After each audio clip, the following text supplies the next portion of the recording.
மக்களே, அன்னிஸ் கிச்சன் இருந்து உங்கள் அம்மா சசிரேகா சுந்தர். இன்றைக்கி நம்ம கிச்சனில் பார்த்தீங்கன்னாக்கா வேர்க்கடலை வச்சு தான் நான் சட்னி செஞ்சு காட்ட போகிறேன். இது பார்த்தீங்கன்னா கொஞ்சம் டிஃப்ரெண்ட்டாக இருக்கும்.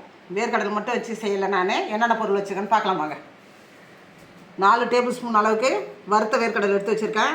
பொட்டுக்கடலை பார்த்தீங்கன்னாக்கா 1 டேபிள் ஸ்பூனு, 6 காஞ்ச மிளகா, கொஞ்சமாக தேங்காய் எடுத்து வச்சுருக்கேன். 2 மீடியம் சைஸ் தக்காளி பார்த்தீங்கன்னாக்கா கட் பண்ணி வச்சுருக்கேன். 1 மீடியம் சைஸ் வெங்காயம் கட் பண்ணி வச்சுருக்கேன்.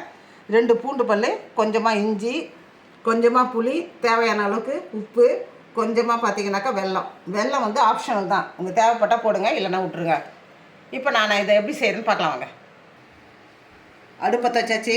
அது மேலே நம்ம வானல் வச்சுட்டோம். அதில் பார்த்தீங்கன்னா கொஞ்சமாக நம்ம எண்ணெய் ஊற்றிக்கிறோம்.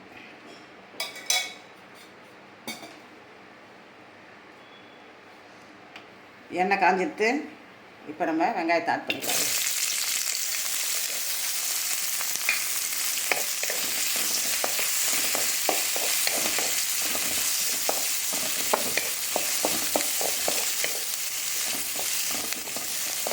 வேர்க்கடலையில் பார்த்தீங்கன்னாக்கா வெறும் தேங்காயும் காஞ்ச மிளகாய் வச்சு கூட நம்ம அரைச்சிடலாம் சட்னி.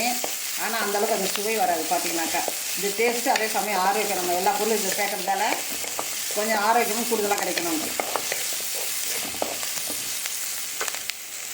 வெங்காயம் வதங்கும் போது இஞ்சி பூண்டு நம்ம ஆட் பண்ணிக்கலாம்.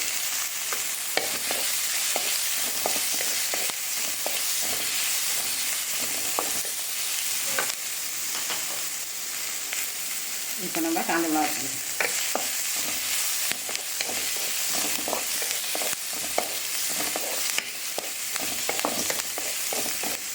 இந்த சட்னி பார்த்தீங்கன்னாங்க இட்லி, தோசை, பொங்கல் நம்ம எதுக்கு வேணால் தொட்டு சாப்பிட்லாம். உப்புமா அந்த அளவுக்கு டேஸ்ட்டாக இருக்கும். நம்ம தண்ணியை கொஞ்சம் குறைச்சி ஊற்றணுன்னாக்கா நம்ம உப்புமாவுக்கு பொங்கலுக்கெல்லாம் தொட்டுக்கலாம். தண்ணி கொஞ்சம் கூடுதலாக போட்டோம்னாக்கா இட்லி தோசை தொட்டுக்கலாம். அவ்வளோதான். இப்போ நான் தக்காளி ஆட்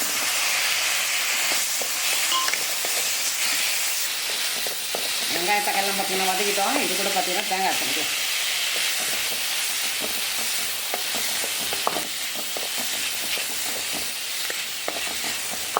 வேர்க்கடலை பொட்டுக்கடலாம் ஏற்கனவே இது வறுத்து தான். இது இருந்தாலும் வந்து இறக்கிறதுக்கு முன்னாடி ஒரு 10 கட்டி இறக்கிட்டு வந்துருக்கோம்.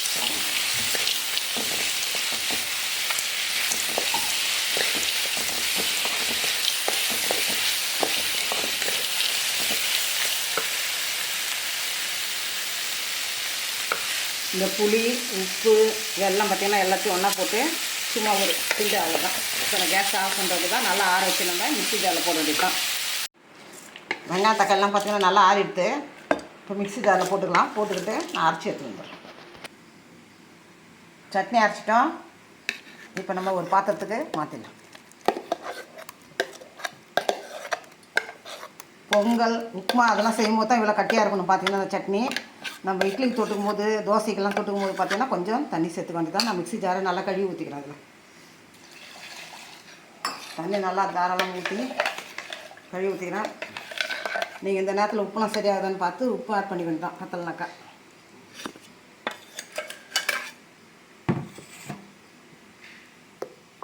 நல்லா தண்ணியாக இருக்கலாம், ஒன்றும் தப்பு இல்லை. தண்ணி நல்லா தாராளமாக ஊற்றி எவ்வளோ வேணால் ஊற்றி சாப்பிடலாம். இட்லிக்கும் தோசைக்கும் பார்த்தீங்கன்னாக்கா. இப்போ இதை நம்ம தாளிச்சிட வேண்டியது தான். அடுப்பத்தை வச்சாச்சு. அது மேலே நம்ம தாளிக்கிற கரண்டி வச்சுட்டோம். இப்போ தாளிக்கிறதுக்கு நம்ம கொஞ்சமாக எண்ணெய் ஊற்றிருந்தோம்.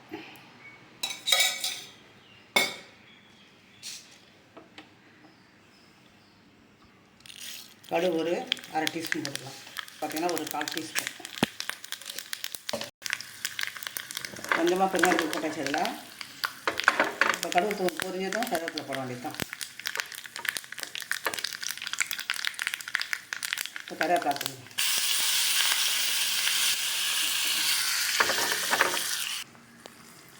தாளிச்சதை நம்ம சட்னி சேர்த்துக்கலாம்.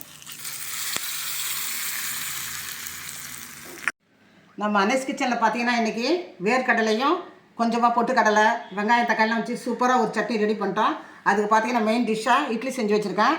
அந்த இட்லியில் பார்த்தீங்கன்னா நீங்கள் நல்லா ஊற்றி சாப்பிட்லாம். இந்த மாதிரி தாராளமாக நல்லா அவங்கவுங்களுக்கு எப்படி எப்படி விருப்பமோ அது மாதிரி நல்லா ஊற்றி தாராளமாக சாப்பிட்லாம். பார்த்தீங்கன்னாக்கா வாரத்துக்கு ஒரு நாளாக இந்த மாதிரி செஞ்சு பாருங்கள். அவ்வளோ ஆரோக்கியமான இந்த சட்னி பார்த்தீங்கன்னாக்கா அவ்வளோ ஆரோக்கியமாக இருந்து செஞ்சு பார்த்துட்டு எனக்கு கமெண்ட்ஸில் சொல்லுங்கள். லைக் பண்ணுங்கள், ஷேர் பண்ணுங்கள், கமெண்ட் பண்ணுங்கள். மறக்காமல் என்னுடைய அனீஸ் கிச்சனுக்கு சப்ஸ்கிரைப் பண்ணுங்கள். தேங்க்யூ.